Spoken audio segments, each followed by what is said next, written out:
Assalamualaikum warahmatullahi wabarakatuh. Selamat pagi semua. Semoga selalu dalam keadaan sehat walafiat. Kami dari kelompok 5 yang beranggotakan Siti Mariana sebagai moderator dan pemateri, dan Rafiq Syah Zuhri sebagai pemateri kedua, dan Zidna Niam sebagai pemateri ketiga. Nah, sebelum kita mulai diskusi ini, mari kita baca Bismillahirrahmanirrahim bersama. Bismillahirrahmanirrahim. Oke, lanjut. Di sini kami akan mempresentasikan hasil diskusi kami tentang Spiral of Silence Theory or Audience dan pembentukan opini publik. Yang pertama yaitu Spiral of Silence. Spiral of Silence juga disebut dengan teori spiral keheningan. Teori ini menjelaskan mengapa dan bagaimana seseorang sering merasa perlu untuk menyembunyikan atau untuk konseal pendapat-pendapat, preferensinya, dan pandangan-pandangannya. Kemudian, teori ini dapat disimpulkan yaitu bahwa individu memiliki opini tentang berbagai isu. Namun, ketakutan tersebut akan terisolasi menentukan apakah individu itu akan mengekspresikan opini-opininya secara umum. Kemudian, asumsi dasar dari teori tersebut mempunyai dampak yang sangat kuat pada opini publik, tetapi dampak ini diremehkan atau tidak terdeteksi di masa lalu karena keterbatasan oleh riset. Dalam teori ini, opini publik terbentuk melalui proses spiral keheningan, yang mana orang berada pada kelompok mayoritas tertentu merasa perlu mengubah pendiriannya karena tidak merubah ia merasa sendiri. Kemudian, kelebihan dan kekurangan dari spiral of silence ini dapat kita ketahui yaitu dengan adanya teori ini membantu kalangan minoritas secara tidak langsung. Kemudian, jika seseorang punya keinginan yang kuat, maka orang tersebut tidak akan mudah mengikuti opini mayoritasnya yang ada di sekitarnya. Kemudian, pemateri selanjutnya akan menjelaskan tentang audiens. Silakan. Selanjutnya saya akan menjelaskan audiens. Audiens sebagai sekumpulan penonton, pembaca, pendengar, pemirsa. Konsep audiens diartikan sebagai penerima pesan-pesan dalam komunikasi massa yang keberadaannya tersebar, heterogen, dan berjumlah banyak. Audiens disebut juga dengan halayak. Halayak adalah sekumpulan individu yang memiliki perhubungan dengan media massa, baik media massa cetak seperti majalah, harian umum, jurnal, buletin, dan sebagainya, atau media elektronik seperti televisi, radio, film, dan sebagainya.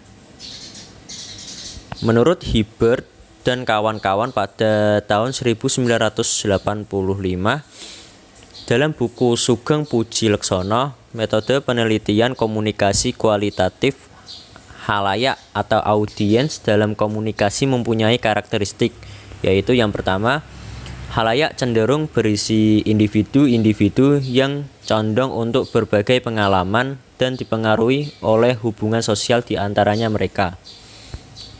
Individu tersebut memilih produk media yang mereka gunakan berdasarkan seleksi kesadaran.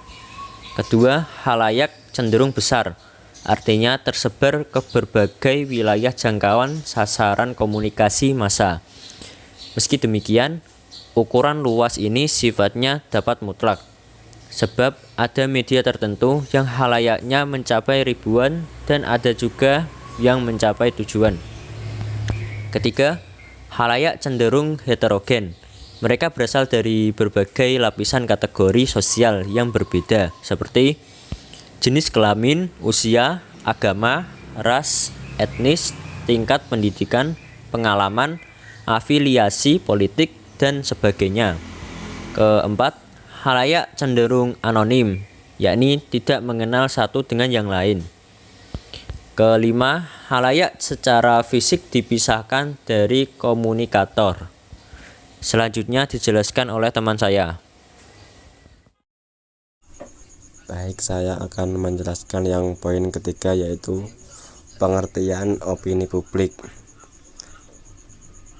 Pengertian opini publik yaitu sarapan dari bahasa asing opinion, merupakan tanggapan atau jawaban terbuka terhadap suatu persoalan yang dinyatakan berdasarkan kata-kata instangible, baik dalam bentuk opini tertulis maupun lisan.